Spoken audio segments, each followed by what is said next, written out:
Du hörst die 3. von 6 Folgen vom Podcast «So Long Covid». Die 6 Folgen sind aufbauend. Falls du die erste noch nicht gehört hast, fangst du am besten dort an.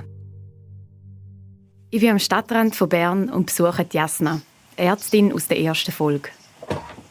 Es gab mal die Zeitfrage, ob sie kompensiert ist. Kompensiert? Was heisst das? Wann ist man kompensiert?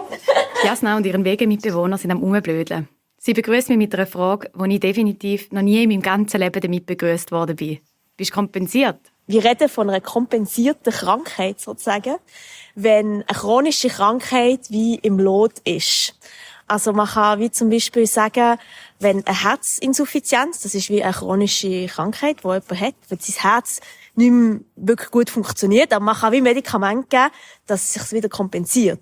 Und wenn jetzt die Krankheit wie dekompensiert, wie etwas dazukommt, wenn man zum Beispiel noch eine Grippe oder so hat, und dann plötzlich dekompensiert die Krankheit und man lagert jetzt in einer Herzinsuffizienz zum Beispiel Wasser ein.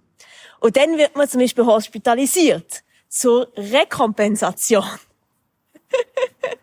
Und wir wenden das so ein bisschen unter uns so ein bisschen an, zum Fragen, hast du alles im Griff, oder? Wenn wir sagen, bist du kompensiert? Jasna und ich haben beide nicht so viel geschlafen. Darum kompensieren wir zuerst mal unseren Schlafmangel. Willst du einen Kaffee? Oh ja, mega gern. Ja, super, komm. Und dann gehen wir hinter das Haus. Jasna wird mir nämlich etwas zeigen. Wie du siehst, so einen alten VW-Bus, ein bisschen kitsch, aber in einer schönen grünen Farbe. Ja, so, weißt du das so? Sie nennen es Karibikgrün. Eine sehr schöne Farbe. Könnte fast meine neue Lieblingsfarbe sein. Ich habe als Kind gesagt, dass man seine Lieblingsfarbe nicht ändern darf. Falls das meine Schwester gehört. Sie hat jeden Tag ihre Lieblingsfarbe geändert. Und ich habe gefunden, man kann nur eine Lieblingsfarbe haben. Darum musst du jetzt beim Rot bleiben. Obwohl du eigentlich beim Karibikgrün schon ein bisschen schwach wirst. Hey, es ist eine sehr schöne. Mit dem karibikgrünen Büssli fährt Jasna mit der Lieblingsfarbe Rot in jeder freien Minute in die Natur. Auf Hochtouren, wandern und klettern. Also du bist mega sportlich. Ja, manchmal sage ich so ein bisschen Sportlich gsi. In den letzten Jahren ist ihr Büssli nämlich oft hinter dem Haus platziert geblieben. Und Jasna nicht irgendwo in der Natur, sondern daheim im Bett. Ich bin einfach arbeiten und heim ins Bett. Ich bin arbeiten, aber heim ins Bett. Und für lange Zeit kann Jasna ihre Krankheitssymptome noch irgendwie kompensieren, um auf den Ausdruck zurückzukommen. Das Arbeiten ist aber das Einzige, was ihr noch bleibt. Ja, aber ich habe gewusst, wenn jetzt das wegfällt, dann bin ich nichts. Jasna hat Long Covid. Ich meine, es ist etwas anderes, wenn man mit 70 vielleicht einen Herzinfarkt hat, wo man ein Stand rein tut, also so eine Brücke, und dann ist es wieder gut. Also wenn man mit 30 gesagt bekommt, ja, ich habe eine chronische Fatigue, lernt mit dem zu leben. Das ist nicht das Gleiche. Für mich war es einfach wie klar, okay, man hat etwas chronisch, das heisst, es geht nicht mehr weg. Ja. Und ich habe wie in meinem Kopf ist schon auch chronisch gleich nicht heilbar. Auch die behandelnden Ärztinnen haben nicht wirklich gewusst, wie weiter. Sie konnten Jasna wenig Zuversicht geben. Ich könnte selber in der Rolle sein von der Ärztin, oder? Und ich könnte es wie nicht anders machen, als wie man es bei mir gemacht hat.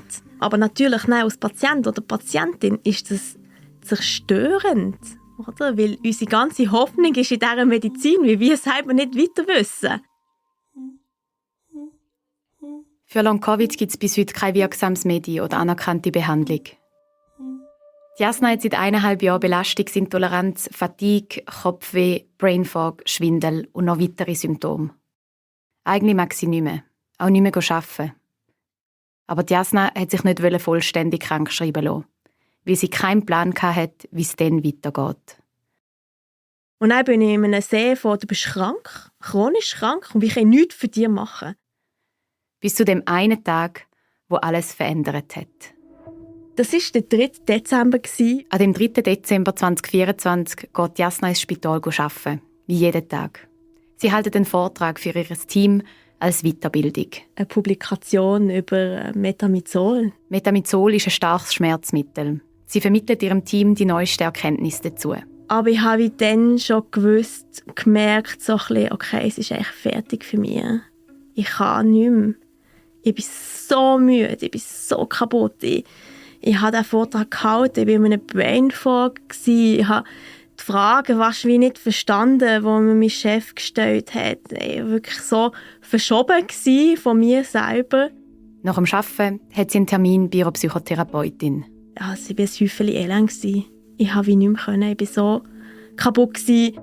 Dann hat sie mir irgendwie gesagt, ja, ob ich die SRF-Doc mit Marlene Reusser gesehen habe.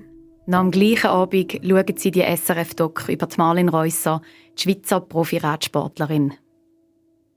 Was ich für mich selber so als Ziel habe oder als Arbeitsleitsatz ist, ich will dieses Jahr die beste Version von mir selber sein, die ich schaffe, dieses Jahr zu sein. Also Marlene, ich habe sehr viel von mir in ihr gesehen. Also man sieht so, sie ist so eine Powerfrau und sie hat alles so angerissen und sie sagt noch, man kann wie alles erreichen und sie ist so positiv in dieser Doc. Und dann kommt der Abschnitt, wo sie halt nur noch heulend ist und wirklich so die Emotion zeigt von Verzweiflung und wie sie krank ist. Eben ja auch die WM längstens müssen gehen. Ich musste die ganze Saison gehen. Ich musste gehen, dass ich überhaupt trainieren oder etwas machen. Ja, dass jetzt der Fokus viel mehr ist auf die Gesundheit und dass ich überhaupt wieder gesund werde. Ja. Und dann ist es, glaube ich, wirklich über mich zusammengebrochen. Oder ich sehe genau mein Leben in dem. Klar, ich bin nicht eine Profi-Rennradfahrerin, aber ich habe wie auch meinen Marathon gemacht, sozusagen, mit dem Versuch, den Facharzttitel zu machen, mit diesen ganzen Stellenwechseln, während Covid zu arbeiten. Es hat sich wirklich für mich wie angefühlt, wie eine Tour de Suisse, oder? Einfach nicht im Sport, sondern sonst im Arbeitsleben. Und dann wollte ich natürlich wissen, so, okay, wie geht es der jetzt? Also das hat mich wahnsinnig interessiert, ist sie gesund? Jasna nimmt ihr Handy vor, geht auf Insta und sucht das Profil von Marlene Reusser. Dieses Video richtet sich an alle, die Post-Covid bzw. ME/CFS erkrankt sind oder jemanden kennen, der darunter leidet. Man sieht Marlene Reusser im Selfie-Modus. Sie spaziert am Waldrand entlang und redet über ihre Erfahrung mit Long-Covid. Ich selbst war davon betroffen und bin immer noch beeindruckt von der Macht oder Kraft dieser Krankheit. Und bin extrem glücklich, geht es mir nun besser. Und weil ich so überzeugt bin von den Schritten, die ich machen konnte, würde ich das gerne teilen. Gut 7 Minuten lang dauert das Video. Die Marlene Reusser erzählt, was ihr geholfen hat, um wieder gesund zu werden. Es ist ihr wichtig, das zu teilen, weil das Wissen in der Schweiz wenig bekannt ist. Unterschrieben hat sie den Post mit Marlene 2.0. Bevor die Marlene Reusser Profi-Radsportlerin geworden ist, hat sie Medizin studiert, wie die Jasna. Und die Jasna weiss das und wird darum hellhörig. Und plötzlich erinnert sie sich an Jan, den sie von früher noch kennt. Darum haben sie auch den gleichen Dialekt. Ein Kindheitsfreund von mir, der Jan, ist auch sehr stark an Post-Covid erkrankt. Und ja, ich habe das ein bisschen mitbekommen am Rand, wie wir dann keinen Kontakt gehabt haben. Aber es ist mir gleich irgendwie nachgegangen, weil ich dann plötzlich auch in dieser Situation war. Ich habe mich schon gefragt, wie geht's? Vor einer Weile hat sie von ihrer Mami Neuigkeiten bekommen. Hey, der Jan ist gesund. Hier ist das, was er gemacht hat. Schau mal, sagt er das etwas? Und ich wieder so, ja, meine Mami schickt mir da wieder mal etwas. Brain Reprogramming und so, dass man sein Gehirn, sie hat das dann so ein bisschen gesagt, ja, jetzt ist das Gehirn umprogrammiert und so. Sorry, Mami. Und dann habe ich noch gedacht, oder im September, nein, das ist nicht das. Ich habe das Problem mit meinem Immunsystem. Ich war so fest davon überzeugt. Vielleicht der Jan, der hat einen Kopfweh gehabt oder keine Ahnung. Aber und so Lichtempfindlichkeit oder keine Ahnung. Das bin ja nicht ich. Aber jetzt, ein paar Monate später, schaut Jasna das Video von Marlene Reusser auf Instagram und hat ihren Aha-Moment. Plötzlich sieht sie Parallelen zwischen Marlene Reusser, Jan und ihr selber. Oh ja, das ist Wahnsinn. Das gibt Hoffnung, es gibt Zuversicht. So viel Hoffnung. Und dann geht man halt ein bisschen tiefer. Man glaubt es ja nicht so fest. So, hey, kann das wirklich sein? Kann man sein Hirn umprogrammieren? Es klingt so ein bisschen Science-Fiction cool. Aber ja, ich habe wie immer mehr realisiert, dass es so so ist. Dass man das kann.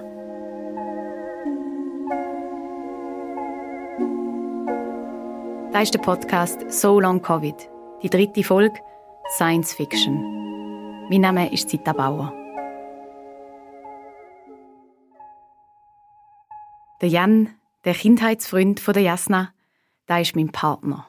Er ist vor 3 Jahren, im Frühling 2024, an Long Covid erkrankt, wie wir in der letzten Folge gehört haben. Es hat Monate gegeben, wo er wegen seiner schlimmen Symptome eigentlich nur noch im Bett liegen konnte. Irgendwann habe ich mich schon gefragt, was das langfristig für ihn bedeutet. Und auch für uns. Werden wir jemals wieder zusammen Sachen unternehmen, so wie früher noch? Aber ja, dem bin ich ja eben auf den Artikel im Guardian gestoßen. Und damit auf ein neues Krankheitsverständnis. Man könnte davon ausgehen, dass die chronischen Symptome von Long Covid vom Gehirn- und Nervensystem erlernt sind und darum auch wieder verlernbar.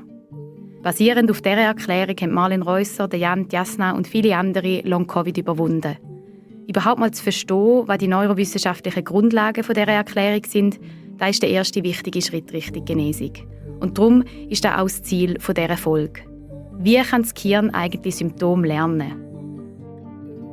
Okay, und das wird jetzt ein bisschen nerdy, aber auch super faszinierend. Das Gehirn ist eines der komplexesten Organe unseres Körpers. Ich habe erwähnt, dass es mir schon auch ein bisschen so gegangen ist wie der Jasna, dass ich ein bisschen skeptisch war, von wegen Gehirn umprogrammieren und so. Aber als ich so richtig ins Thema eingetaucht bin, habe ich schnell gemerkt. Der Ansatz ist wissenschaftlich fundiert und kommt aus der Forschung zu chronischem Schmerz. Es ist also auch nicht ein Ansatz, der erst mit Long-Covid aufgekommen ist. Es gibt Ärztinnen und Schmerztherapeutinnen, die schon seit über 20 Jahren damit arbeiten. Einer davon ist der Howard Schubiner. Wir haben schon in der 2. Folge kurz von ihm gehört. Er ist einer der führenden Experten in diesem Gebiet. Thank you so much for agreeing to have this interview. We are happy to have you on board. Thank you. I don't think I know many people in Switzerland that are doing this work. There are not many. Der Howard Schubiner ist Facharzt für Innere Medizin und Professor an der Michigan State University, am College of Human Medicine. I've been working in this mind-body space for about 22 years now.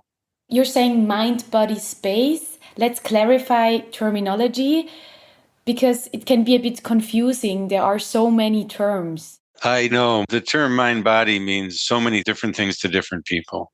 What I do specifically is help people who have symptoms or conditions that are caused not by physical damage in their body, but by learned neural circuits in their brain. And we are now calling these neuroplastic symptoms.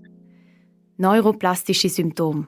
So nennt man die Symptome, die keinen körperlichen Schaden als Ursache haben, sondern vom Gehirn erlernt sind. Früher hat Howard Schubiner vom Mind-Body-Syndrom geredet. Er sei aber davon weggekommen, weil es sei missverständlich. Es gäbe so viele Angebote unter dem Namen, die ganz Verschiedenes meinen. Durchgesetzt hat sich der Name neuroplastische Symptome. Das ist abgeleitet von Neuroplastizität. Der Begriff für die Fähigkeit von unserem Gehirn zu lernen, sich zu verändern und neu zu formen. Children learn how to ride a bike, how to talk, how to walk. That's because of neuroplasticity. But we can also learn pain. We can learn fatigue. We can learn anxiety. Laufen, reden, Velofahren, das alles lernen wir aufgrund von dieser neuronalen Plastizität. Und nicht nur als Kind, lernen können wir das Leben lang. Und eben auch Schmerzen und Symptome. The neural circuits in the brain can turn on, they can turn off. You can learn pain and you can unlearn pain, and that's been the focus of the work that I've been doing for over 2 decades. In diesen mehr als 20 Jahren Forschung und Praxiserfahrung in diesem Bereich haben Howard Schubiner und sein Team immer und immer wieder gesehen, das Gehirn kann unbewusst Symptome lernen, aber auch verlernen. Chronisches Rückenweh, Fatigue, Migräne, Tinnitus und so weiter gehören meistens in diese Kategorie neuroplastische Symptome, die man wieder verlernen kann, die heilbar sind. Das ist schwer zu glauben, besonders wenn man vorher eigentlich immer nur gehört hat, dass man eben nichts machen kann und dass man lernen damit leben muss. It almost sounds a bit like science fiction, right? Yeah, the reversals that we have seen seem too good to be true. And when you tell people about it, most of the people who hear it for the first time don't believe it. They think you're fooling yourself or it's just hocus pocus or science fiction or woo-woo, but that's what we've seen. Keine Science Fiction also. Kein Hokuspokus, sondern einfach Science und jahrelange Erfahrung. Mir hat es geholfen, das alles mal noch auf Deutsch zu hören. Darum habe ich auch noch den Antje Kallweit angerufen. Hallöchen! Die Antje Kallweit, Ärztin und Therapeutin für chronische Schmerzen. Sie, die beim Jet den Podcast gehört hat und so vom neuroplastischen Ansatz erfahren hat und jetzt selber seit gut 4 Jahren damit arbeitet. Wie machen Sie das an Familienfesten oder Cocktailpartys oder so? Wie erklären Sie es da?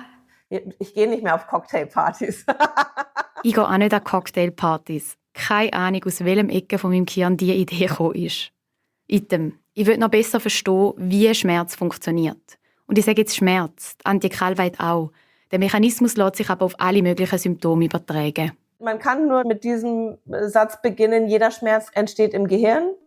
Auch dieser Schmerz der Gallenblase oder des kaputten Knochens entsteht nicht dort, wo sozusagen der Knochen kaputt ist, sondern da entsteht die Nozizeption, da entstehen die Reize und die gehen Richtung Rückenmark und dann ins Gehirn. Und erst im Gehirn entsteht der eigentliche Schmerz. Und das ist bei allen Schmerzarten so. Es gibt keinen Schmerz ohne Gehirn. Das muss man erst mal verstehen.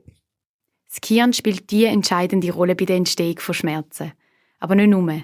Eigentlich bei unserer ganzen Wahrnehmung, wie der Howard Schubiner ausführt. Our brains literally create what we experience. This is not some kind of woo-woo, new agey kind of idea. It doesn't mean that if we think we're going to be rich, we'll become rich. What it means is that we don't see with our eyes. It means that light comes in our eyes, but our brains, the visual cortex, part of the brain, creates the images that we see, which is why sometimes your brain will see things that aren't there and why your brain can see when we sleep, because we're dreaming. Wir sehen nicht mit unseren Augen. Und das klingt jetzt ein bisschen weird, aber so ist es, sagt Howard Schubiner. In unsere Augen kommt Licht und diese Signale gehen dann weiter ins Gehirn, in den visuellen Kortex. Das fertige Bild entsteht aber nicht nur aus diesen Lichtsignalen, sondern im Zusammenspiel mit vielen weiteren neuronalen Bahnen, die Informationen aus anderen Hirnarealen in den visuellen Kortex bringen. Zum Beispiel aus dem Bereich, wo Erinnerungen und Erfahrungen gespeichert sind. Und aus Netzwerken, wo Erwartungen, wie die Realität aussehen sollte, verarbeitet werden. Das Gehirn kombiniert das alles und kreiert daraus ein Bild. Das nennt man in der Neurowissenschaft Predictive Processing. Wir sehen also mit unserem Gehirn. Darum können wir auch Bilder sehen in unseren Träumen, obwohl die Augen zu sind.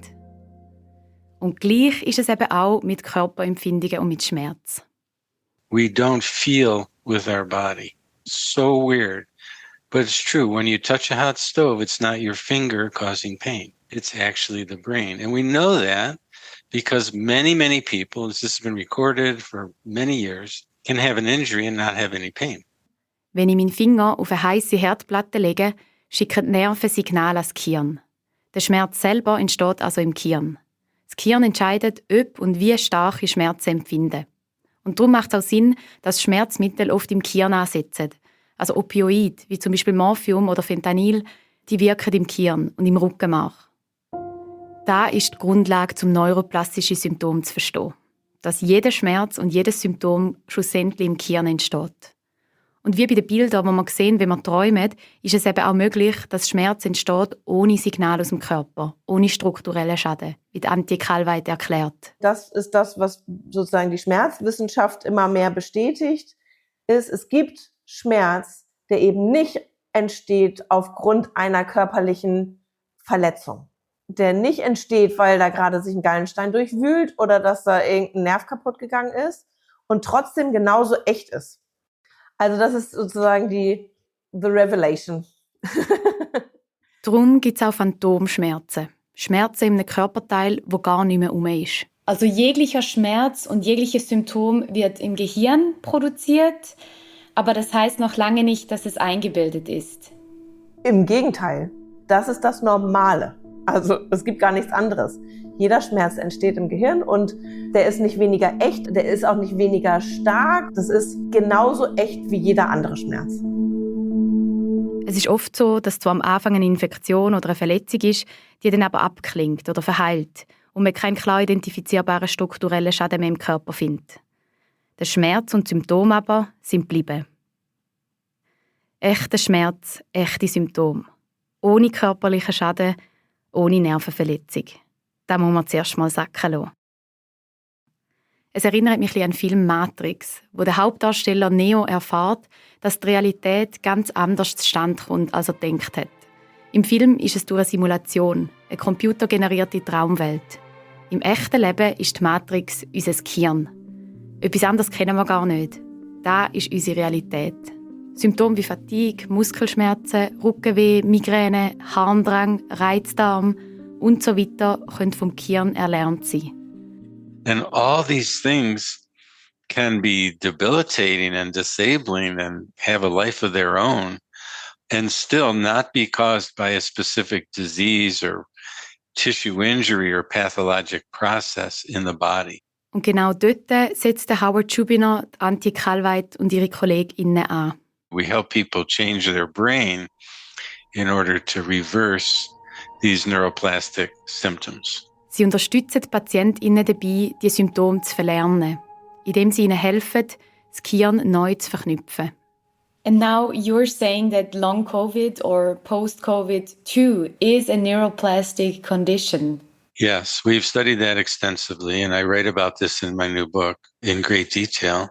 Everyone deserves a careful evaluation. So just because someone says they're diagnosed with fibromyalgia or migraine or long COVID, we're not going to assume that it's neuroplastic without an evaluation. Man kann nicht einfach davon ausgehen, dass jede Person mit Long-Covid oder ME/CFS neuroplastische Symptome hat. Jeder Fall braucht eine saubere Abklärung. Aber ForscherInnen, Ärztinnen und SchmerztherapeutInnen wie Howard Schubiner und Antje Kalweit kommen zum Schluss, die neuen Erkenntnisse über den neuroplastischen Ursprung von chronischen Symptomen, die gelten auch für Symptome, die Long-Covid zugeschrieben werden. Und weil eben das Gehirn neuroplastisch und lernfähig ist, kann man die Symptome im Prinzip wieder verlernen. Da ist das grosse Potenzial. Ich halte überhaupt diese Art der Herangehensweise sowohl für Schmerz als auch für ME/CFS. Ich glaube, das ist ein wirklicher Wechsel der Perspektive und es bietet unfassbar viel Potenzial. Aber wie kannst du jetzt sicher sein, dass es bei dir so ist, dass deine Symptome wirklich neuroplastisch sind und man nicht etwas anderes übersieht? Diese Frage hat sich auch Jasna gestellt. Ich weiss noch ganz viele seltene Sachen, die könnte sein. Und das ist noch ein bisschen in meinem Kopf herumgegeistert. Seltene Krankheiten sind selten. Aber es gibt so viele seltene Krankheiten, dass es schon fast wieder nicht mehr selten ist, etwas Seltenes zu haben. Wie kannst du wissen, ob die so einschränkenden, schlimmen Symptome und unausstehlichen Schmerzen nicht gleich ein Warnsignal für einen körperlichen Schaden sind, wo man mit einem Medikament oder einer anderen Therapie behandeln muss? Ein Keypoint für mich war, die medizinischen Abklärungen zu machen. Weil ich für mich die Sicherheit gebraucht habe. So, hey, es ist wirklich nichts am Herz. Es ist wirklich nichts an der Lunge. Es ist nichts in meinem Hirn. Und im Bauch ist nichts. Und das habe ich gebraucht. Das ist sehr wichtig. Zuerst muss ausgeschlossen werden. Wenn man einen strukturellen Schaden findet, dann geht es darum, den zu behandeln.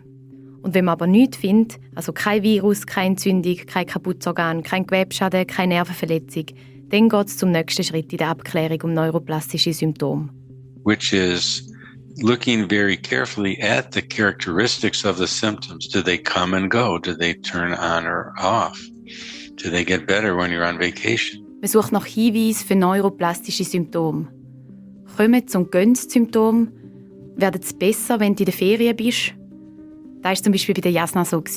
Und dann, wenn ich wieder arbeiten musste und mega Stress kam, dann ist es wieder wie schlecht gegangen.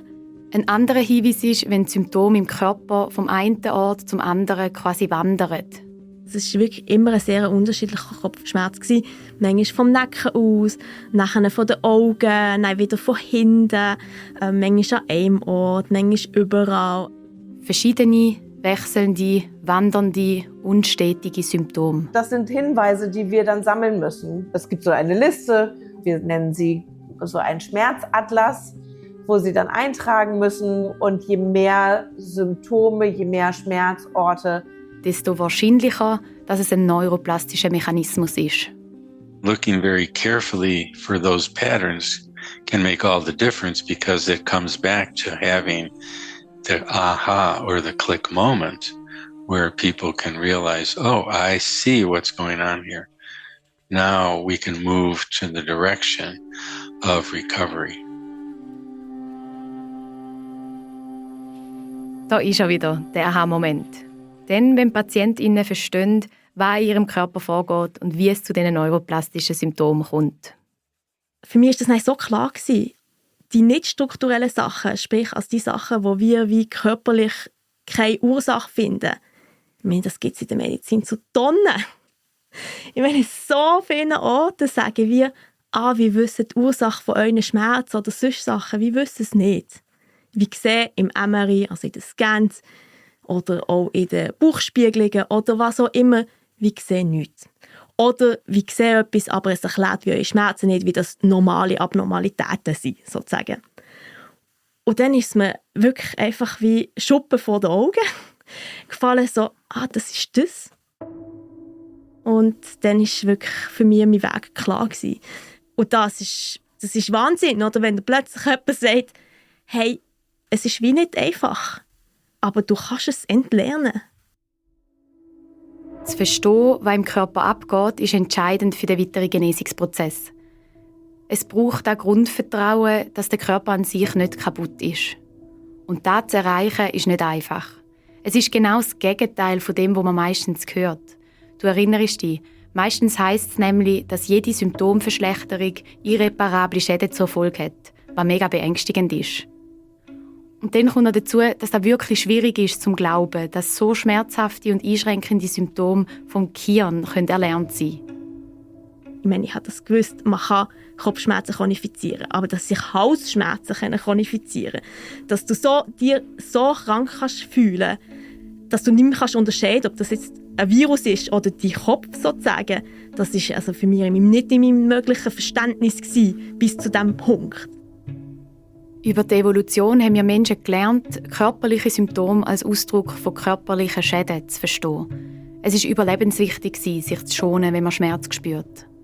Dass es möglich sein soll, dass so einschränkende Symptome vom Gehirn erlernt sind und können verlernt werden, dass das Gehirn so eine Macht hat, ist schwer zu glauben. Sogar, wenn man es selber erlebt hat. Von dem erzählt auch Marlene Reusser. Magst du dich noch erinnern, weißt du, deine erste Reaktion war, wo du von dem gehört hast, wo dir von dem erzählt worden ist? Also gerade mit deinem Hintergrund als Ärztin. Was hast du gedacht? Ich hatte zuerst sehr viel Widerstand. Ich war wirklich so stur. Ich habe das Gefühl, ich habe etwas im klassischen Sinn, also irgendeine Infektion oder irgendeine Krankheit, die man echt noch nicht entdeckt hat. Ich war auch 100-mal wieder im Spital und gesagt, ich muss herausfinden, was ich habe. Ich treffe Marlene in einem Videocall. Die Profi-Radsportlerin ist gerade in Mallorca und kommt direkt vom Training. Sie erzählt von dem Moment, wo sie von dem neuen Ansatz erfahren hat. Irgendwie hat es dann schon recht viel Verzweiflung gebraucht und ich glaube eben auch, mein Glück war, dass es von verschiedenen Leuten auf verschiedenen Kanälen an mich hergetragen worden ist, bis ich dann irgendwie so dachte, ja, also komm, weh tut's nicht, give it a try. Und darum habe ich es eigentlich ausprobiert. Und es war das Einzige, was ich je probiert habe, wo mir hat irgendwie nicht noch mehr Energie gezogen und ich bin nicht kaputt danach, sondern es hat sich eigentlich gut angefühlt. Und dann habe ich schon gedacht, so, okay, das ist mal etwas ganz Neues für mich. Das neues Erlebnis seit sehr vielen Monaten. Das selber zu erleben, hat das Medizinverständnis der gelernten Ärztin ziemlich durchgeschüttelt. Wer kann mir sagen, wo ist die Grenze zwischen Körper und Geist? Und so. Und das sind Fragen, die ich nie hatte, wo ich gesagt habe, du stürmst. Das ist komplett esoterisch. Aber ich denke, das ist überhaupt nicht esoterisch, das ist komplett wissenschaftlich. Wir heilen es einfach nicht. Es ist viel komplizierter, als wir denken. Sie lernt selber noch mal ganz viel Neues dazu und stellt sich Fragen über das Menschsein und Gesundheit, die sie sich vorher noch nie gestellt hat. Schritt für Schritt geht es ihr besser, bis sie irgendwann wieder anfangen zu trainieren und Rennen fahren. Heute ist Marlene vollständig genesen. In dem Video auf Insta erzählt sie von ihrem Weg. Für Jasna, die auch bei uns im Podcast vorkommt, ist das Video ja wirklich so ein Turning Point gewesen. Heute geht es ihr sehr, sehr viel besser. Ich denke, so schön. Ja, das ist so cool. Ich meine, ich habe ja keine Ahnung, was das auslöst oder ob das irgendwie Anklang findet oder jemand interessiert. Als ich diesen Post gemacht habe, habe ich vor allem Gegenwind gespürt. Und sehr, sehr viele Leute aus dieser Community, sage ich mal, die haben gesagt, was sagst du da und das geht nicht und das stimmt nicht und du hast keine Ahnung. Und das sind doch super viele Leute, mir übrigens privat, das ist noch lustig, sagen wir alle, Kritik ist immer öffentlich, aber die guten Nachrichten sind auf allen Wegen privat gekommen, haben geschrieben, dass ihnen das auch hat geholfen, wegen meinem Video oder nicht. Hat mich mega gefreut, weil ich habe das Video wie gepostet mit der Idee, wenn es auch nur eine Person hat. Für die Marlene, die Jasna, den Jan und auch den Paul und Patricia, die wir auch schon kennengelernt haben, ist das neue Krankheitsverständnis der Schlüssel zur Genesung von Long-Covid und dem chronischen Fatigue-Syndrom gewesen. Und sie sagen keine Einzelfälle oder Ausnahmen. Das bestätigen mir neben dem Howard Schubin aus den USA und der Andi Kalweit aus Deutschland auch Silje Endresen-Rehme, Professorin für Gesundheitspsychologie an der Universität Oslo. Auch sie arbeitet schon seit 20 Jahren in diesem Bereich, als Forscherin und als Therapeutin. Und sie sagt, what we know from research is that that's not unique, luckily, to expect that recovery is completely possible. Previously, we used to teach the patient that, help them to cope and to learn to live with the symptoms.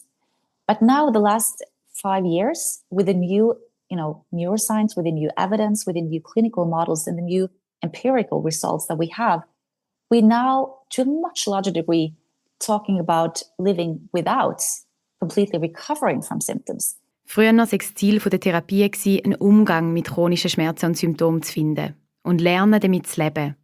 Aber in den letzten 5 Jahren hat sich das geändert. Dank der neuen Erkenntnisse aus der Neurowissenschaft.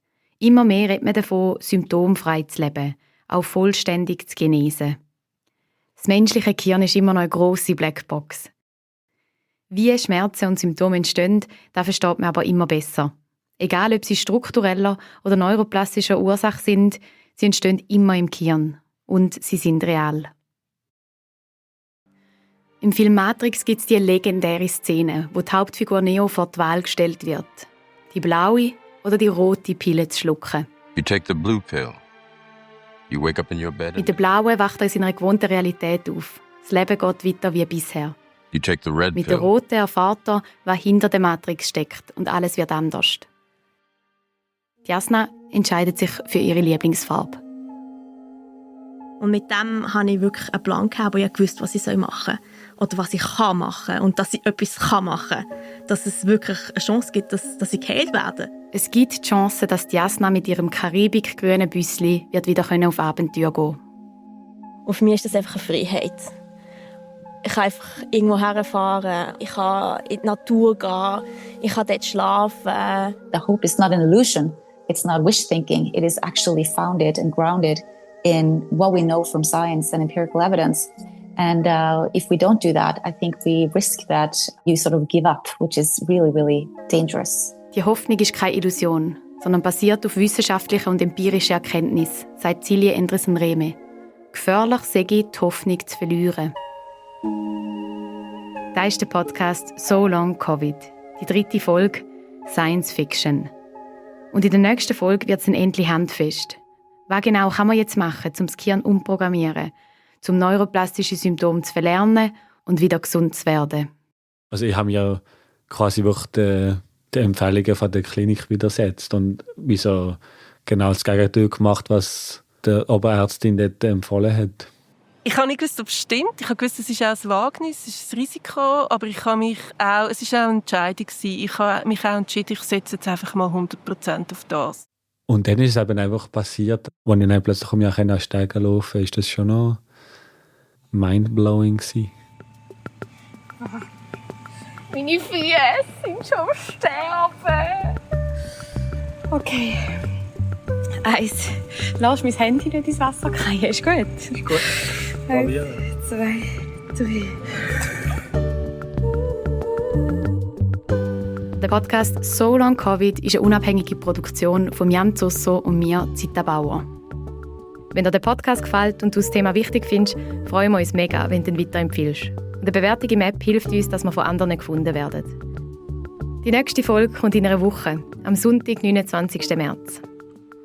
Originalmusik Janusz Meinzen und Moritz Widrig, Mastering, Mix und Sounddesign Christina Baron, dramaturgische Beratung Franziska Engelhardt, Sprachregie Irene Müller, Aufnahmestudio Radio Rabe, Host und Schnitt Zita Bauer, Produktion, Konzept und Redaktion Jan Zosso und Zita Bauer. Alle Infos über den Podcast findest du auf solongcovid.ch.